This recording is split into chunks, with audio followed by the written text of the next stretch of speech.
All rise. The Supreme Court of the State of Nevada is now in session. The Honorable Chief Justice Herndon presiding.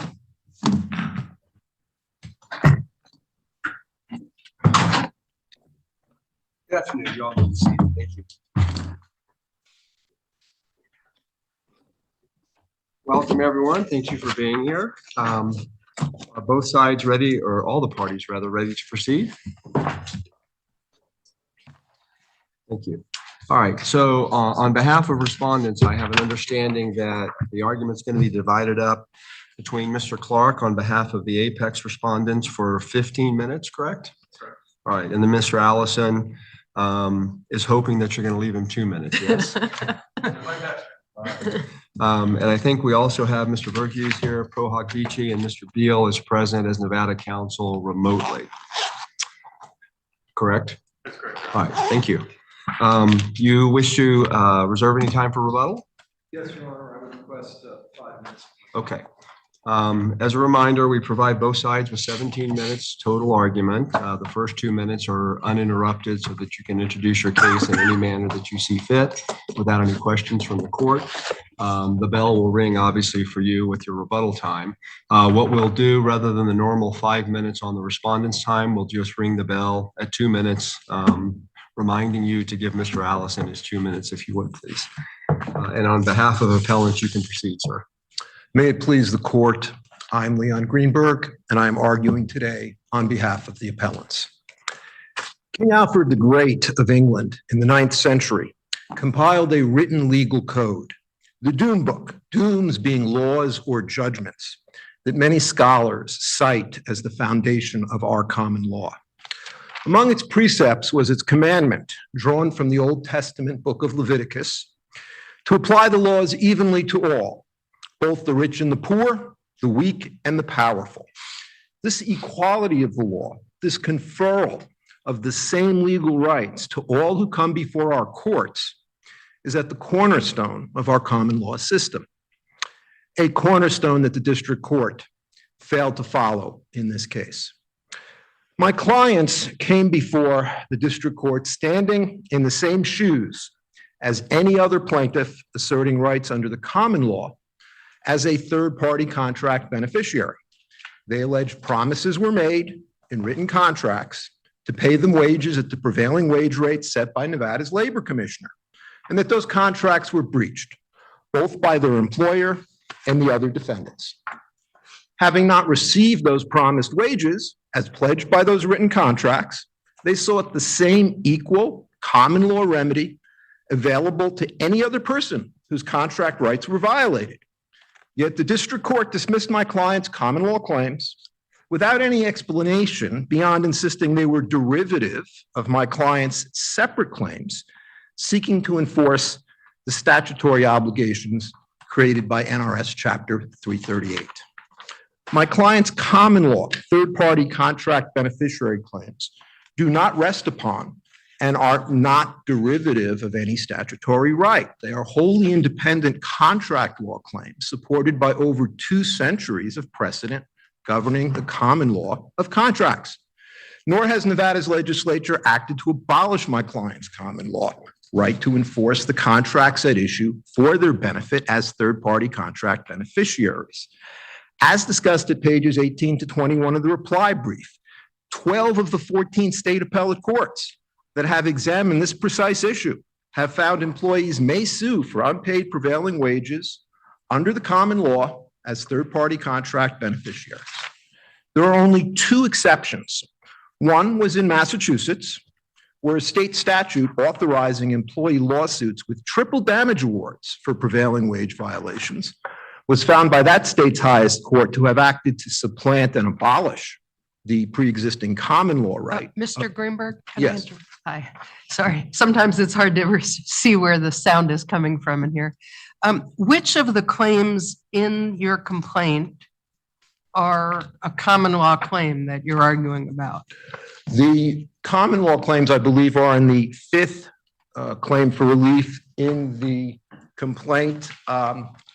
It is the last claim. The statutory claims were pleaded first.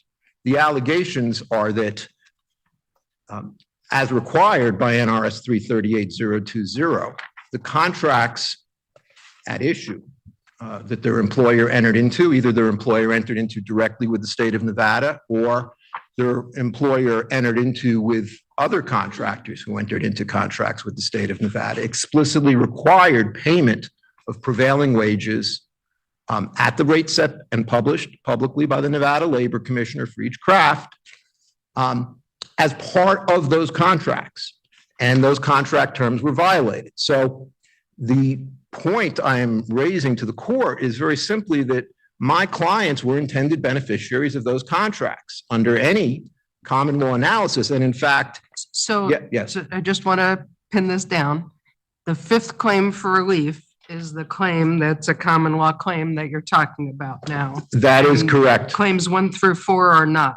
Those are statutory claims raised directly under 338-020, seeking enforcement of those statutory obligations directly, and 608-150, seeking to enforce claims against the superior contractors of my client's employer, which is a separate statutory claim.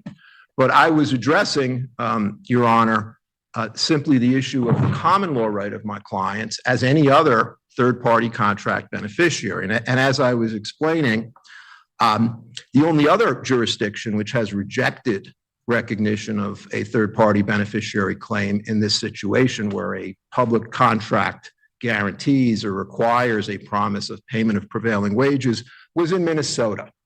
And that was a decision over dissent by multiple Supreme Court justices in that state. And the foundation of that decision was that they found that as a matter of common law in Minnesota, at least, government contracts do not create the same common law rights to third-party beneficiaries as do private contracts. That was the foundation of the court's ruling in the Minnesota case. But what I would point out is neither of these exceptions to this uniform approach to this area of the law in this country would apply in Nevada. Nevada has not, through its legislature, enacted some specific enhanced remedy, as in Massachusetts, to address violations of the prevailing wage law that could have supplanted my client's common law rights. There certainly is nothing in the legislature, in legislative history or in any statute indicating that those common law rights have in fact been abolished by the legislature, which of course would have the power to do so, but would need to do so expressly. And Nevada itself. What do you do, Yes. Sir, with NRS 338-090, which delineates the penalties that the labor commissioner is entitled to seek where prevailing wage is not paid? Your question is, do those provisions supplant my client's common law rights as third-party contract No, my beneficiaries? question is, could you comment on 338-090 and the power it imbues the commissioner with, and how that aligns with your assertion that you're entitled to claim as a third-party beneficiary prevailing wages that are statutorily due under the construct of 338? Well, the labor commissioner's power of enforcement is separate and given to the labor commissioner to assist in enforcing and achieving the state goal here. But I would point out that 338-020, which is the actual statute that requires the payment of prevailing wages, begins by stating every contract in Nevada shall contain a requirement, and then it goes on to pay workers on the public work subject to such contract to prevailing wages. So the state of Nevada has given the labor commissioner an enforcement role, yes, but that is not an enforcement role that would supplant the contract rights that my clients derive as third-party beneficiaries of these contracts. And as I was reaching to and this is discussed at page 17 of the reply brief, this court has in fact recognized that public contracts entered into by government entities in the state of Nevada do create third-party contract beneficiary rights. This was the precise issue in the Williams versus City of North Las Vegas case. And again, that's at page 17 of the reply. That law has subsequently been reviewed by this court and not questioned. So we have a situation, again, where every single jurisdiction in the United States has recognized third-party contract beneficiary rights in this situation with good reason, because clearly my clients were intended beneficiaries of these contracts. They were the ones who were supposed to receive the promised prevailing wages.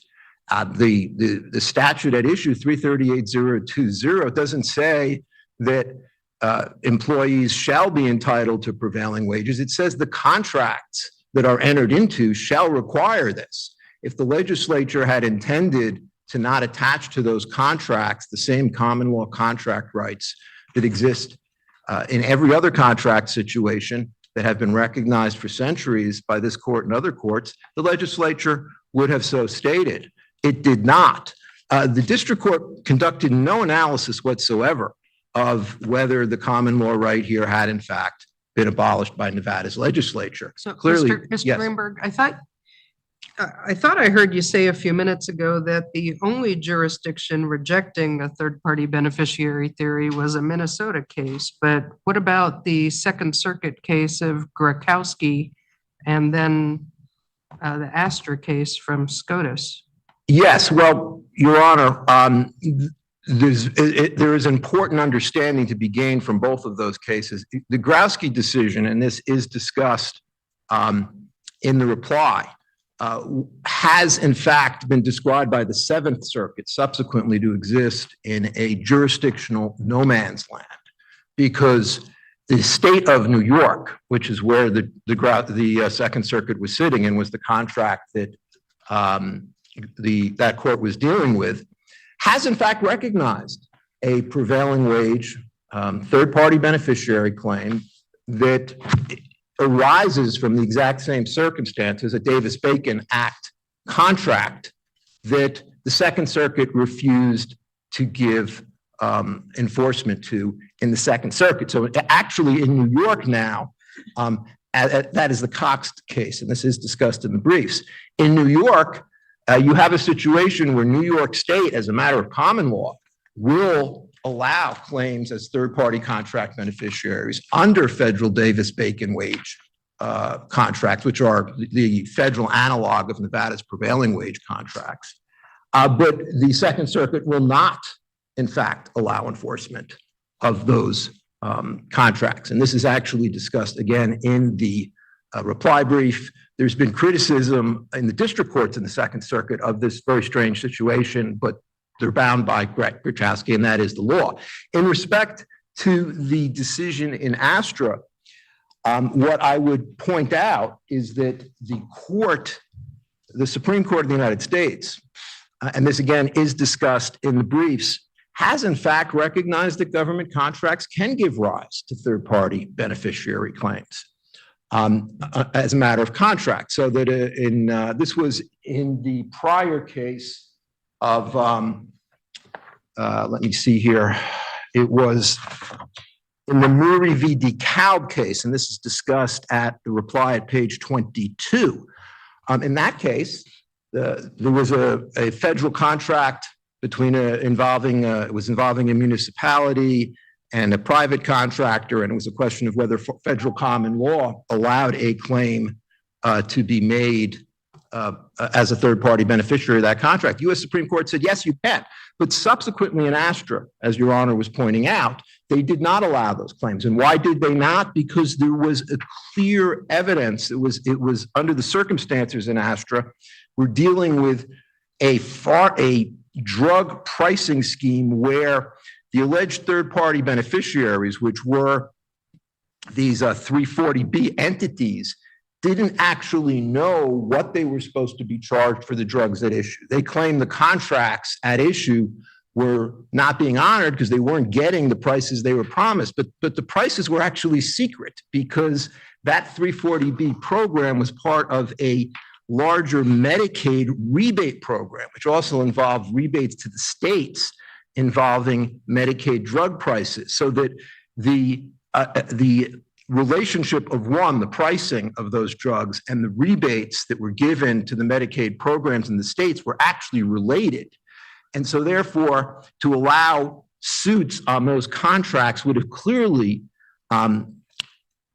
entangled the courts in the statutory scheme. It was clear, and in that case, the United States government appeared as an amicus and explained that allowing suits on these contracts in that situation would in fact interfere with their administration of the Medicaid programs. It was a very, very different situation. Here, there's no claim by anyone that enforcing these contracts and allowing my clients their rights as common law third-party contract beneficiaries to enforce those contracts would interfere with any state purpose. The state purpose here is to see that the workers on these prevailing wage projects are paid the wages that are set by the labor commissioner. The labor commissioner sets those wage rates. We're not disputing those wage rates. Are there any of the statutory claims which under Chapter 680, which I think are claims 2, 3, and 4, that encompass something more than prevailing wage? So like overtime unrelated to prevailing wage, or payment at termination unrelated to prevailing wage? Because it was a little hard to tell, at least for me to tell from the complaint. Well, what we have argued to the court and to the district court is that 608-135 as well as 608-150, the former was effective as of July 1st, 2021, gave an express cause of action to employees, former employees, who are owed unpaid wages and are owed statutory penalties, and prohibits the labor commissioner from taking jurisdiction over those claims while they are pending before the courts of Nevada. So our position is that the language of 608-135 and the statutes it enforces simply refers to wages that are owed and compensation that are owed. I understand that that's what you're saying. As a factual matter, are you making allegations in the complaint that there's money owed to your clients other than money that's attached to the asserted failure to pay a prevailing wage? Ultimately, the responsibility to pay the wages to my clients arise under two sections. They arise under 60802 or 608-030, where those prevailing wage rates are set by the labor commissioner, and as a matter of contract. The question presented to the court is that statutory right enforceable? If it is enforceable, under what basis? Our position is that it's enforceable consistent with this court's ruling in Neville, which found that all wages that are owed to employees are in fact subject to a private cause of action in this court, because it would be absurd to assume Nevada's legislature intended otherwise when we have 608-140, which specifically authorizes the potential collection of attorney's fees in lawsuits for unpaid wages. And if we look at 608-140, 608-140 doesn't refer to overtime wages, which, for example, are owed under 608-018 or any particular provisions of 608 at all. The district court made this distinction between the obligations under Chapter 608 and Chapter 338. But when we look at what this court decided in Neville and what 608-140 states and what 608-135 states, which became effective in 2021, it does not distinguish between wages owed under Chapter 338, prevailing wages, and any other wages. They all deal with the collection of wages or claims, private cause of action, such as discussed in Neville, for unpaid wages. So there's no basis to make that distinction. And certainly the legislature gave no indication it wished to have that distinction made. My remaining time is for rebuttal. Thank you. All right, thank you. All right, on behalf of the Apex respondents.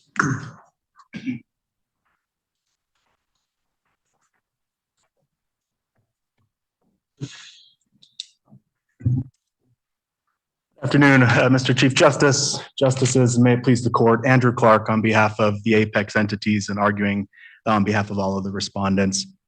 I'd like to switch things up just a little bit to, from the start, address some of the arguments we heard and, more importantly, some of the arguments we didn't hear from appellant.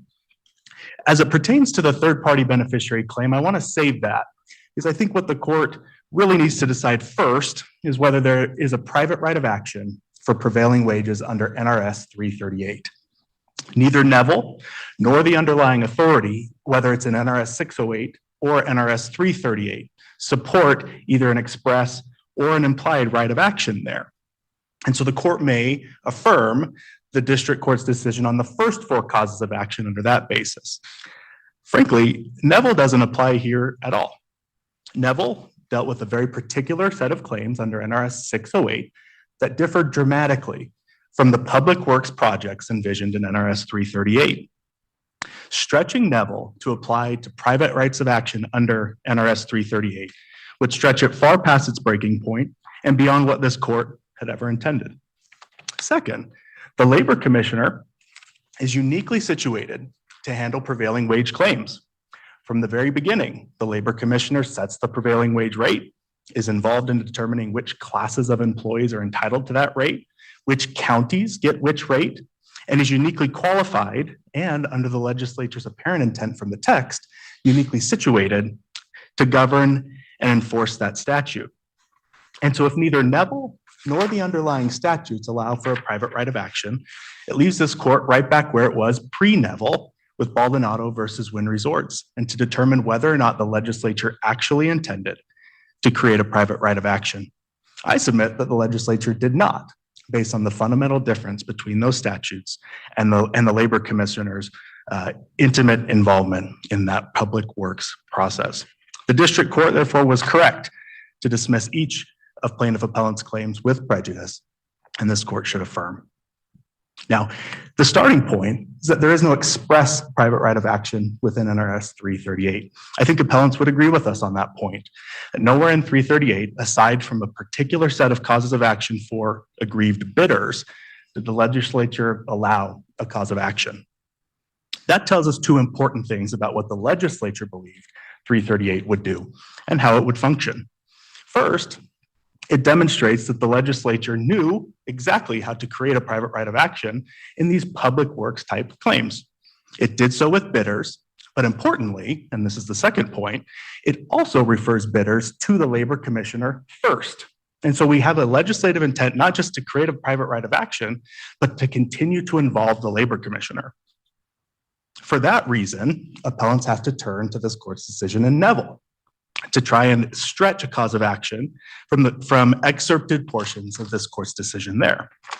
But the key to the Neville analysis was the statutory hook, NRS 608.140 that my colleague referenced, an attorney's fees provision that predates the prevailing wage statutes and that the court used to infer an action based on that attorney's fees provision.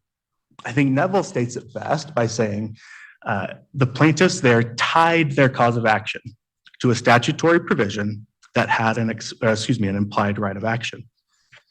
But in 338, there is no such provision. Where the legislature did create a private right of action, it was limited either to public entities or to bidders.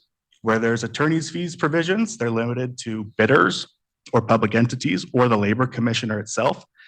No other provision in 338 allows the same analysis that the court did in Neville. It simply would be inconsistent. And that makes sense. NRS 608 wages differ fundamentally from 338 wages. 338 is a public works project statute. The Labor Commissioner is intimately involved from start to finish. And it's not as simple as the appellants try to make it here, that the only issue here is whether or not someone was paid the correct rate. The Labor Commissioner, having been intimately involved in the process, likely already determined whether a certain class of employees, here plaintiff appellants, were eligible for prevailing wages and why. If the Labor Commissioner determined that they were not eligible for prevailing wages, it surely has a reason. The risk in implying a private right of action in 338 is that we almost invite inconsistent decisions between a Labor Commissioner who had a basis for excluding a certain type of either employee, job, county, rate, whatever the case may be, and a district court judge who was not involved in that process from the start. A second issue arises when, if the Labor Commissioner does determine that the employee was errantly omitted or erroneously omitted from the contract, there may be a future public works contract issue or breach for the Labor Commissioner to then be intimately involved in correcting. And so that the terms of Neville combined with the terms of the statute simply do not support a private right of action that can exclude the Labor Commissioner. And at that point, I'll kind of just switch bases just for a second, because I think it matters for the third-party beneficiary claim that Mr. Greenberg spent time discussing. What the legislature has tried to do in involving the labor commissioner so heavily in the public works sphere is avoid an end around, avoid the opportunity for the labor commissioner who's so involved from the start to be short-circuited either by a private right of action or a third-party beneficiary claim.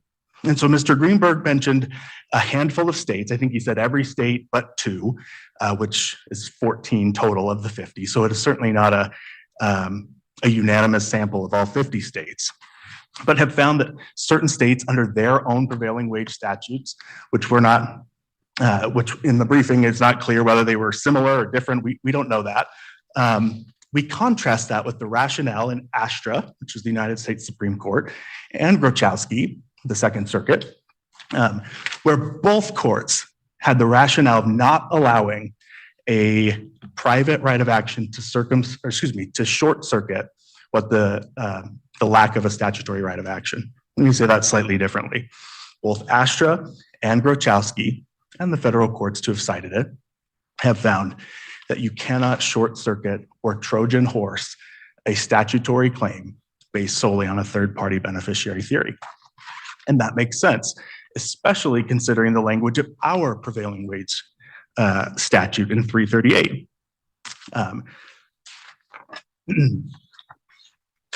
One separate point, because we haven't had a chance to brief this issue, having just first seen it in the reply brief. Appellants cite to Lane versus First Financial for the idea that the statute 338 cannot abrogate the common law third-party beneficiary claim. What the appellants failed to cite is this court's subsequent opinion in December 16th, 2022, matter of Paul Sunderland irrevocable trust. That's 521 P3rd 1175 at note 5. The court recognized that abrogation of a common law right of action can happen either expressly or impliedly, which sounds familiar. That's the exact issue we're dealing with here, whether there is an express or implied right of action. But I would submit that the clear legislative intent to reserve enforcement of 338 to the labor commissioner is at least an implicit abrogation of the right to third-party contract status here. And so whether the court affirms the third-party beneficiary claim as derivative, which it is, or on the basis that it has been abrogated by 338, which I believe it also is, the court may affirm for either of those bases. Mr. Clark, so how do you address Mr. Greenberg's argument that under Chapter 608, there's now an explicit right to make a claim for any amounts owed at the termination of employment, any wages, any compensation, and that's what his clients are seeking, so why can't they pursue accordingly? It seems a simple argument, right? It is wages are wages are wages, it seems. But we've been cautioned not to review statutes in that way. I think this court's decision in Meyer versus Reno Cab Company is instructive. There, the court reversed the district court holding, applying the independent contractor definition from one set of the NRS to a different set of the NRS. And then what was clear from Myers is that we don't look at statutory terms in a vacuum. They must be reviewed in the context of their particular statute. And so to respond to Mr. Greenberg's point that wages are wages are wages, I think that is a short-sighted view that overlooks this court's decision in Neville and the timeline of NRS 608.140. I'll just remind the court, just because it's pertinent, 608.140, upon which this court relied to imply a private right of action in Neville, predated the prevailing wage statute. So the idea that the legislature intended there to be an attorney's fees provision for any wages simply is a historical impossibility because it was enacted several years before the prevailing wage statutes were. But I think their point is that you have a contractual relationship that I work and you pay. And this statute obligates, both 608 and 338 impose certain obligations on the employer-employee relationship, including like prompt payment when the employee's terminated, et cetera. But the employee has a contractual relationship in that exchange. And so they want to read as a term of the contract, the 338 obligation of time and a half, of time and a half measured by the prevailing wage. And what's wrong with that argument? Well, one, because 608 expressly exempts the prevailing wage statutes from the overtime statute. So NRS 608.018 exempts prevailing wages from its application. I think that demonstrates that the legislature intended these two statutes to be separate. So I don't think that we can just transplant any provision of 608, whether that's 020 through 050, which I think would be consistent with this court's decision in Martel versus HT I think Staffing. their argument is you're transplanting 338 into 608, that as an implied contract term, the employee has the right to prevailing wage. Unless, and we don't contend that an employee who is subject to a prevailing wage contract has a right to a prevailing wage. Where we differ is where that remedy lies, and that the legislature, in finding that the labor commissioner was the exclusive enforcer of the statute, abrogated that third party. So then you really do have to ride the abrogation horse rather than implied remedy. Well, just because the applied remedy is not the remedy that they would prefer does not make it inadequate. I think that. Right. Okay, thank you. So where does that leave us? Like if the provisions of Neville don't apply and the terms of 338 and 608 do not imply a private right of action, or at least an express right of action, we're back to Baldonado and whether or not the legislature intended there to be a private right of action within 338. We don't have a lot of legislative history on Section 338, but the legislative history that we do have and that this court has recognized, albeit in an unpublished disposition, which is Southern Nevada Labor Management Cooperation Committee, is that there is no statutory recognized private right of action in 338. There is not in 338. And so to the contrary of an implied right of action, we actually have a legislative history suggesting that there was a denial of a private right of action. It simply does not exist. And not to mention that implying a private right of action here would be inconsistent with the statute's overall purpose, which we see from the statutes that Justice Pickering mentioned in 338.090, 338.040. There is a very specific role that the Labor Commissioner has in public works projects that it does not have in NRS 608. And so to transplant Neville or any other provision within Chapter 608 would be inconsistent. And what aspects of the prevailing wage statutory scheme support that it needs to be uniquely and solely enforced by the Labor Commissioner? So that's the language in 338.040, I believe, that the Labor Commissioner shall enforce the provisions of 338.020. I get that, but what about the prevailing wage structure justifies that statutory treatment as a matter of policy? As a matter of policy, it is far more efficient, less labyrinthian than the court system. The Labor Commissioner, through their website, has very detailed instructions on submitting a labor claim. There are forms in English and in Spanish. It is not a complaint process like in the court. There's not a huge filing fee. The Labor Commissioner really has her arms around this. And where we risk this kind of inconsistency with the policy and the intent of 338 is that given that the Labor Commissioner has her arms around this process from start to finish, it actually ends up being a far more efficient process, wherein the Labor Commissioner herself can determine classes of employees, just like we have here, that may have been improperly paid or underpaid. And with that, I want to leave Mr. Allison some time, and so I would ask that the court affirm. Thank you.